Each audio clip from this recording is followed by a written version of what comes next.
Hello అండి, ఇవాళ video వచ్చేసి తమ్నేల్ చూసే ఉంటారు కదండి.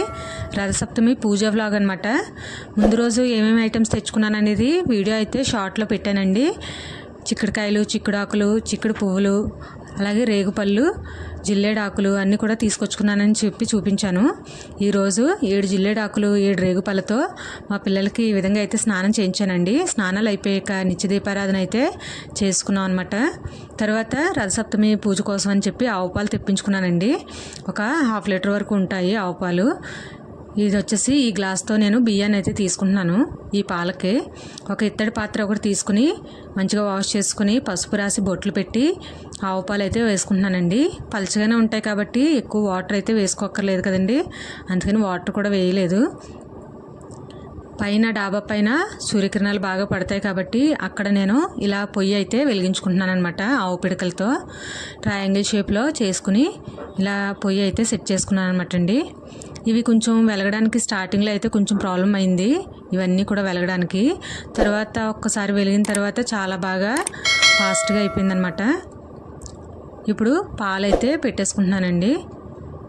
ఇలా పెట్టుకున్న తర్వాత ఇప్పుడు స్టార్టింగ్ కొంచెం అది అంతా అవ్వడానికి టైం అయితే పట్టింది. చూసారు కదా, ఇప్పుడు బాగా వెలుగుతున్నాయి అనమాట అన్నీ కూడాను.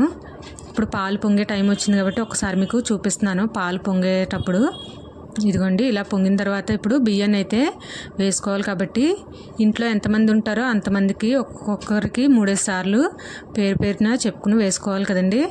అందరికీ నేనే వేసేసుకున్నాను అనమాట. ఇలాగా మా ఇంట్లో ఎంతమంది ఉంటే అంతమందికి 3 సార్లు నేనే వేసేసుకున్నాను.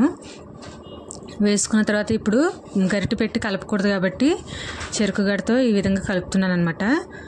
పిడకలో ఉన్న వేడి ఎక్కువ పడిపోవడం వల్ల పాలు వాస్తవానికి పొంగిపోతూ ఉండేయండి, ఎక్కువగా వచ్చేస్తూ ఉండేవి, కలుపుతూ ఉండేదాన్ని అనమాట. చూస్తున్నారు కదా, చాలా ఫాస్ట్గా అయితే ఒక్కసారి అన్నీ అంటుకున్న తర్వాత ఇప్పుడు హీట్కి ఎక్కువగా పొంగుతున్నాయి అనమాట.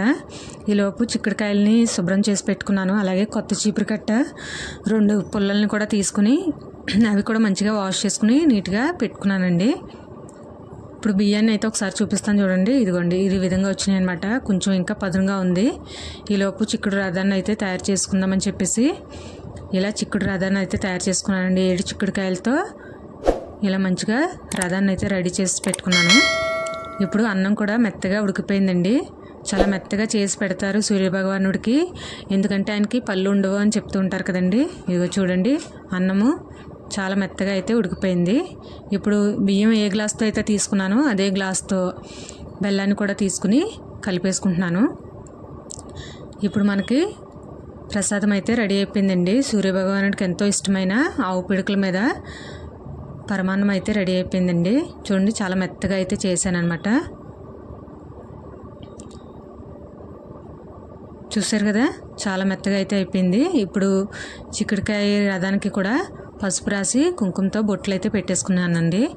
అలాగే చిక్కుడు ఆకు మీద సూర్యభగవానుడికి ప్రతిమలాగా నేను ఇలా గంధాన్ని రాసి కుంకుమ బొట్లు అయితే పెట్టుకున్నాను అనమాట. ఇలా చిక్కుడు ఆకులు చుట్టూరా పెట్టుకున్నాను. మధ్యలో సూర్యభగవానుడి ప్రతిమలాగా ఇలా చిక్కుడు ఆకుని పెట్టుకుంటున్నాను అనమాట. ఆయనకి ఎరుపు రంగు అంటే ఇష్టం అని చెప్పేసి ఎరుపు రంగు పువ్వులతో అలంకరించుకుంటున్నానండి మొత్తం అంతా కూడాను.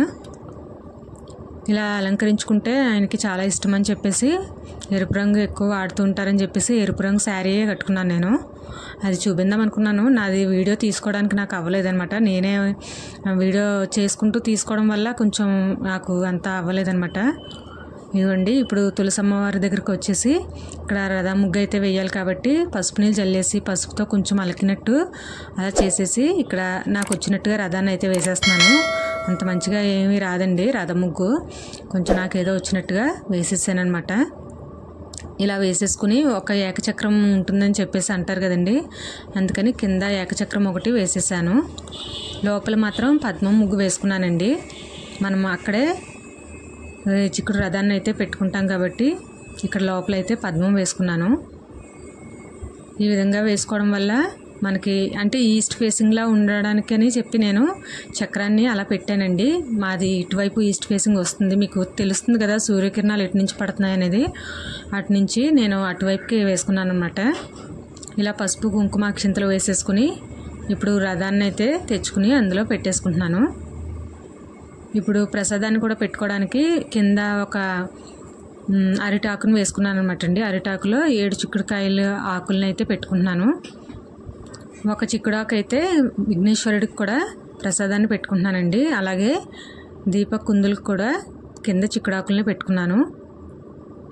చూసారు కదా, ప్రసాదం అయితే చాలా మెత్తగా కొంచెం గట్టిగా అయ్యిందనమాట. ఇప్పుడు ఆకుల్లోకి ప్రసాదాన్ని అయితే వేసేసుకుంటున్నాను. అలాగే పసుపుతో వినాయకుడిని కూడా చేసుకున్నానండి. 2 రేగిపళ్ళు కూడా పెట్టుకున్నాను. మీకు వీలైతే ఎంత కావాలంటే అంత పెట్టుకోవచ్చు కదండి. నేను చెరుకు ముక్క కూడా పెడదాం అనుకున్నాను. ఇంకా కత్తి వాడకూడదు అని చెప్పేసి అన్నారు అని చెప్పేసి నేను ఇంకా కత్తి వాడకుండా చెరుకు ముక్కను కట్ చేయడం అవ్వదని చెప్పేసి వేయలేదు. చిక్కుడు పువ్వులు కొంచెం నల్లగా అయిపోయినట్టు అయ్యాయి.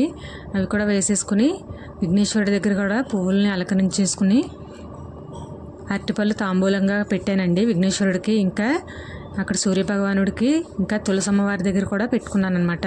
ప్రసాదం ఒక పరమాన్నము ఒక ఆకులో వేసి పెట్టుకున్నాను. అలాగే అరటిపళ్ళు కూడా నైవేద్యంగా పెట్టుకున్నాను తులసమ్మవారి దగ్గర కూడా. ఇలా పసుపు కుంకుమ అక్షంతలతో ఫస్ట్ వినాయకుడికి పూజ చేసాక తర్వాత ప్రసాదాల మీద అన్నిటి మీద కూడా ఇలా నీళ్ళని చల్లి సమర్పించాలి.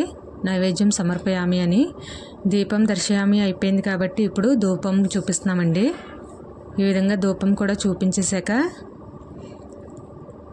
ఇప్పుడు తర్వాత కొబ్బరికాయనైతే కొట్టుకోవాలి. కింద పక్కన నేను చాంటింగ్ పెట్టుకున్నానండి. సూర్యభగవానుడి చాంటింగ్ కూడా పెట్టుకున్నాను. ఇంకా అది మనకు వినిపించకూడదు కాబట్టి నేను మ్యూట్లో పెట్టేశాను అనమాట. ఈ విధంగా కొబ్బరికాయను కూడా సమర్పించేసాక కర్పూర హారతి కూడా వెలిగించానండి.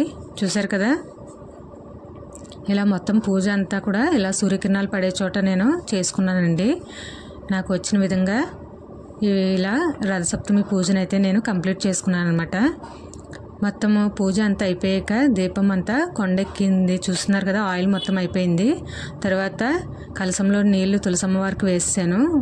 పూజకు వాడిన పువ్వులు ఆకులు అన్నీ కూడా అరిటాకులో వేసేసుకుంటున్నాను. ప్రసాదం అంతా తీసేసుకుని పక్కనైతే పెట్టేసుకున్నాను.